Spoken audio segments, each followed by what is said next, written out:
E a gente falou de geração de empregos, Uberlândia se destacando, e não tem como não falar sobre salário mínimo. Para falar sobre esse assunto, a gente conversa com o Henrique Barros, que está aqui no nosso estúdio. Muito obrigado pela participação, Henrique. Boa noite, eu que agradeço a participação. Boa noite. Para a gente começar, o salário mínimo foi reajustado. É um valor ideal? O que precisa para esse valor ser justo, né, para o brasileiro?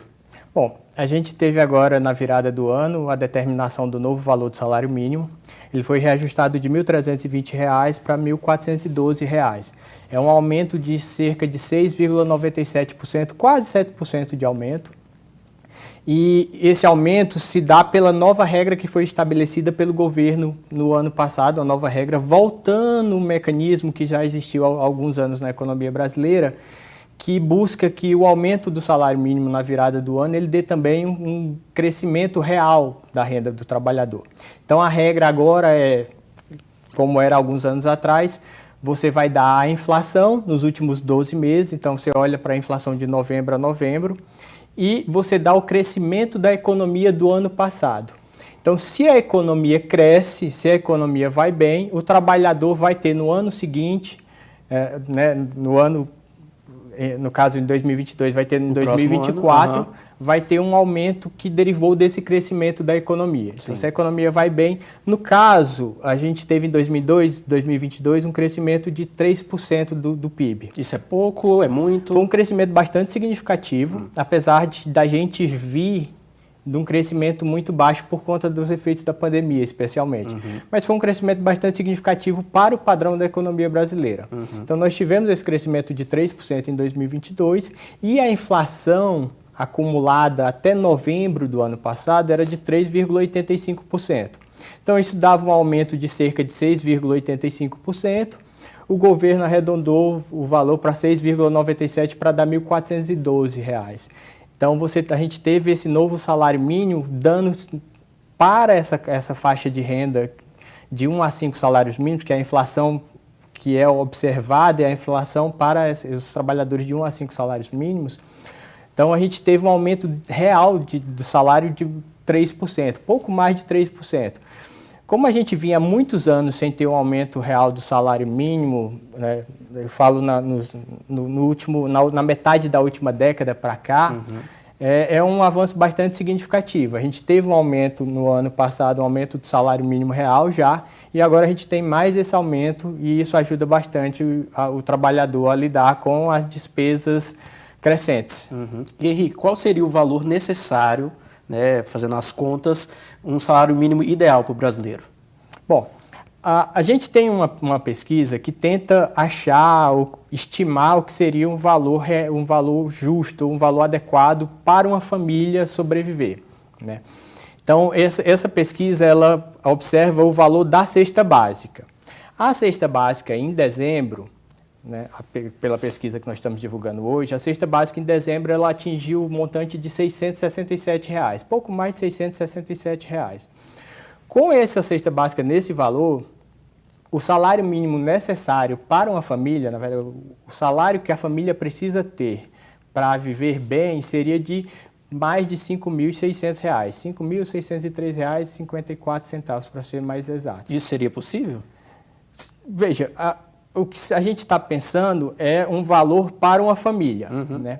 Então, se as duas pessoas, né, os dois líderes da família, normalmente a família é um pai e uma mãe, aí a gente considera duas crianças ou mais um adulto. Sim. Mas se essas duas pessoas da família que lideram a família trabalhem, você vai ter aí que precisa de um salário mínimo de mais de 2.300 para cada um. Né?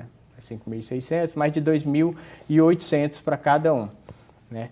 E aí, esse salário de R$ 2.800 está muito acima do que é o salário hoje de R$ 1.412. Então, assim, é um caminho, uma jornada muito longa.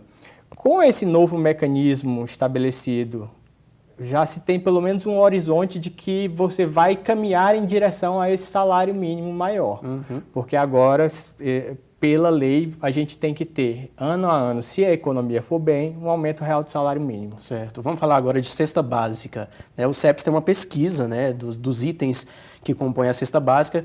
qual que é a apuração que você tem agora? Quais itens estão mais caros, mais baratos? Então, a gente fechou agora em dezembro, fechamos agora a pesquisa sobre a cesta básica de dezembro, estamos divulgando hoje, e a cesta básica ficou num valor de R$ 667. Esse é um valor um pouco menor do que há um ano atrás. A gente fechou em dezembro de 2022, o ano virou, ainda estou um pouco, mas fechamos o ano de 2022 com a cesta básica de mais de R$ 688. Porque 2022 foi um ano que a inflação foi muito forte no setor de alimentos. Esse ano, a gente tinha uma cesta básica que teve sucessivas quedas no valor da cesta básica. Inclusive, em novembro, ela estava pouco mais de R$ 624. Mas em dezembro, a gente teve um aumento muito significativo. A gente teve uma normalização muito significativa da safra. 2022 foi um ano de uma safra muito boa para a economia brasileira. E a gente teve uma normalização muito significativa, vem assistindo a normalização do cenário internacional. Primeiro, a gente teve a pandemia e isso teve impactos muito significativos sobre a logística, o custo logístico. Então, isso fez com que os preços das commodities se elevassem. Né? E a gente teve também um impacto muito significativo sobre o preço dos combustíveis em 2021. E aí, 2021, 2022. E aí, agora, em 2023, a gente já vê a normalização desse cenário.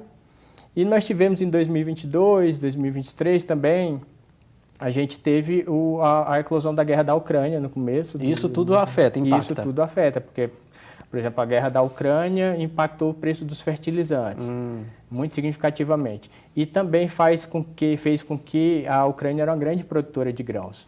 Então, você tira ela do mercado por um tempo. Então, você teve um choque de alimentos por conta da eclosão da guerra da Ucrânia. E o que a gente viu depois disso é a normalização e os preços dos alimentos começaram a cair. Então, 2023 foi um ano que a gente foi observando os preços dos alimentos caindo, especialmente no segundo semestre. Os preços dos alimentos deram uma boa sinalização para o consumidor. Arroz, feijão, esses alimentos que compõem a cesta básica. Então, arroz foi uma exceção. Arroz foi uma exceção no ano passado, porque o preço do arroz, a gente encerrou agora em dezembro, o preço do arroz estava 30% mais caro do que em 2022. E por que teve esse aumento? A cultura do arroz tem sofrido uma redução de área de plantio muito significativa no Brasil. Por conta, as pessoas, os agricultores, enfim, o agronegócio, ele tem preferido plantar soja e milho. Então, o arroz e feijão tem ficado muito mais ligado a uma agricultura de subsistência. Então, nos últimos 20 anos, você tem visto que a área de plantio do arroz tem caído. A gente não sente tanto isso porque você tem, em contrapartida, a produtividade subindo. Então, a produtividade do plantio do arroz cresceu. Mas essa área de plantio foi caindo e aí, como a gente teve 2023 foi a menor área plantada, isso pressionou os preços. E a gente teve alguns eventos internacionais também.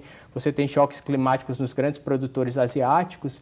E isso fez com que o preço do arroz fechasse como sendo uma das exceções dos preços dos alimentos. Mas, no geral, os preços de alimentos em 2023 tiveram um movimento que foram benéficos para o consumidor. Né? Você teve a carne caindo quase 8%, pouco mais de 8% agora fechando o ano com queda. Né? A gente teve o óleo de soja caindo quase 30%. Então, você teve vários produtos alimentícios, né, que ajudaram. O próprio feijão caiu um pouco mais de 6%. Né? Mas aí o arroz foi um dos que foi na contramão disso. O arroz e o açúcar. O açúcar também ficou mais caro no ano passado. Certo. Antes da gente encerrar, Henrique, vamos falar então da inflação. Né? A gente encerrou 2023. Qual que é o balanço que vocês têm sobre a inflação no Brasil? Então, fechamos o ano de 2023 com a inflação aqui em Uberlândia de 4,15% para essa faixa de consumo, para essa faixa de renda familiar que vai de 1 a 5 salários mínimos.